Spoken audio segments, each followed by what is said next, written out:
Assalamualaikum warahmatullahi wabarakatuh. Baik, pada kesempatan kali ini saya akan menjelaskan tentang hasil tes TIFIN, yaitu pada sertifikat tes TIFIN untuk personality genetik feeling extrovert.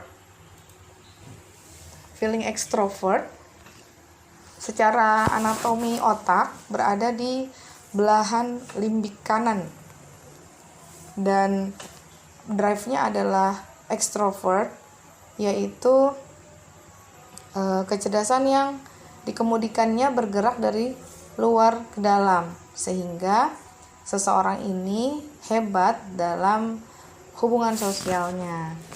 Segala keputusan-keputusannya sangat dipengaruhi oleh lingkungan sosialnya. Kemudian kelebihannya adalah magnifying atau membesarkan. Membesarkan ini maksudnya adalah membesarkan SDM, sumber daya manusia, atau mencetak kader, para pemimpin-pemimpin. Nah, kalau bahasa Stephen-nya itu, seorang feeling extrovert ini adalah kingmaker. Kemudian untuk targetnya seorang feeling extrovert itu adalah orang. Segala sesuatunya itu berorientasi pada hubungan dengan orang lain. Kemudian harapan bagi dirinya yang sangat dia sukai, yang disukai oleh orang feeling extrovert itu adalah menggembleng, mengcoaching orang lain. Dia sangat senang menggembleng orang lain, mencetak. Kemudian arah mereknya adalah dalam keberhasilan organisasi. Kemudian tabiat terhadap uang, dia mengambil resiko. Maksudnya di sini adalah ini sangat erat kaitannya dengan hubungannya dengan orang lain.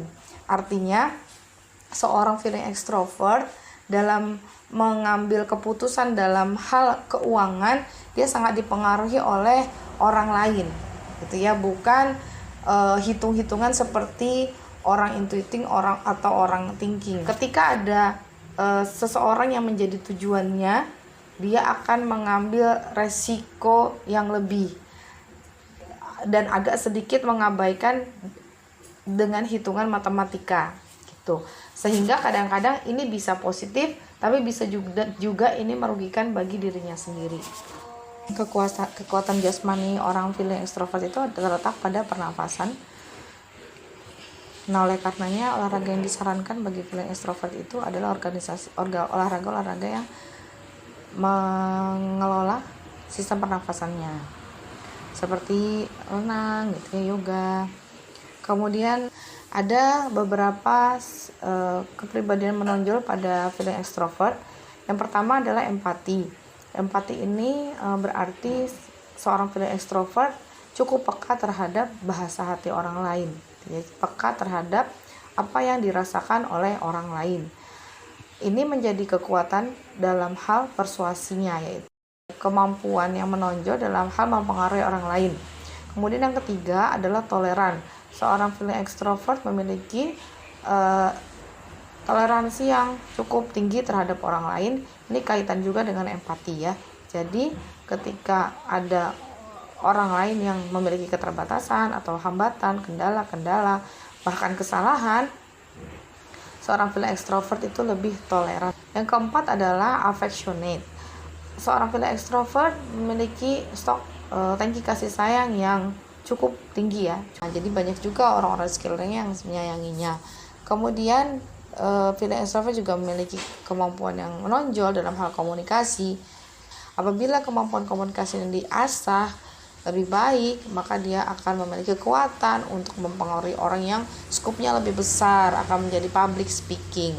Kemudian sifat lain seorang feeling extrovert itu adalah pendengar.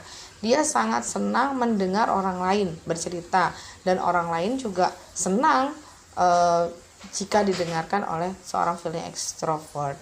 Kemudian seorang feeling extrovert itu hal yang menonjol lainnya adalah considerate, yaitu penuh perhatian pada orang lain.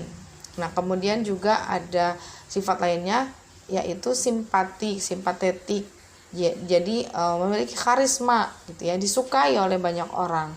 Seorang feeling extrovert itu adalah kemampuannya, kesenangannya membesarkan orang lain, membimbing orang lain, mengcoaching orang lain, mencetak pemimpin baru, atau bahasa organisasinya adalah kaderisasi. Cara belajar seorang feeling extrovert itu adalah berdiskusi, kemudian presentasi seperti itu. Kemudian minat belajarnya akan sesuatu itu jika dia didampingi, kemudian dipuji, mendengar pujian-pujian verbal dari orang lain. Relasi adalah jurusan psikologi, komunikasi, diplomasi, dan humas atau promosi. Itu karena kemampuan. Nah, jika kita bicara hubungan segi 5, maka seorang feeling ya, kalau hubungan segi 5 itu sudah tidak lagi feeling extrovert atau introvert, tapi sudah feeling saja. Maka ada yang dalam hal mendukung ya. Nah, seorang feeling extrovert itu didukung oleh intuiting ya. Jadi intuiting mendukung feeling. Mengapa? Karena keduanya ini memiliki kesamaan, yaitu sama-sama idealis ya. Jadi sama-sama idealis.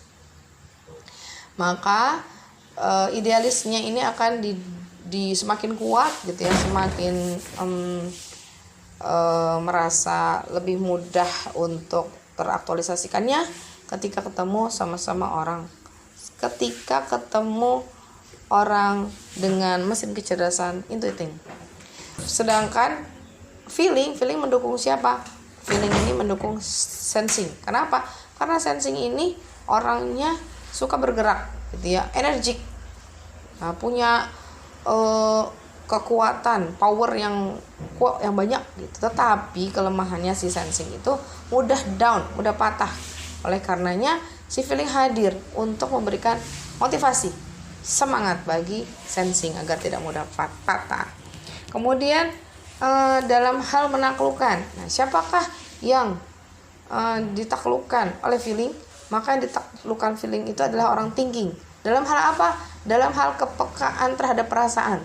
Orang thinking kadang kurang ngeh dengan kepribadian orang lain gitu ya, dengan orang lain, dengan kesulitan orang lain, sehingga kadang-kadang kalau ketika mereka berdua itu ada dalam lingkungan sosial, orang feeling ini lebih cenderung lebih disukai daripada orang thinking gitu, karena si thinking itu kurang begitu peka.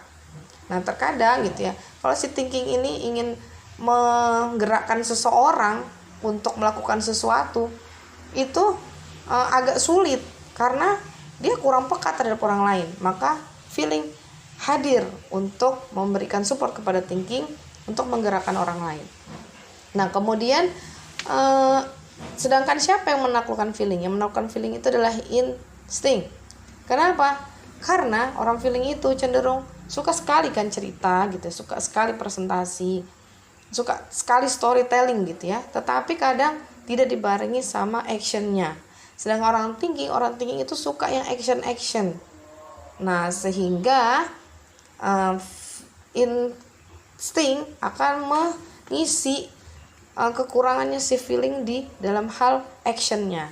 Tuh. Seperti itu kurang lebih ya penjelasannya dalam tataran di lapangan. Mudah-mudahan apa yang sudah disampaikan ini memudahkan, membantu seorang feeling extrovert dalam menjalani kehidupannya, baik dalam rumah tangga, dalam pola asuh, dalam karir, dan dalam hubungan sosialnya. Semoga bermanfaat. Sampai jumpa di lain kesempatan. Assalamualaikum warahmatullahi wabarakatuh.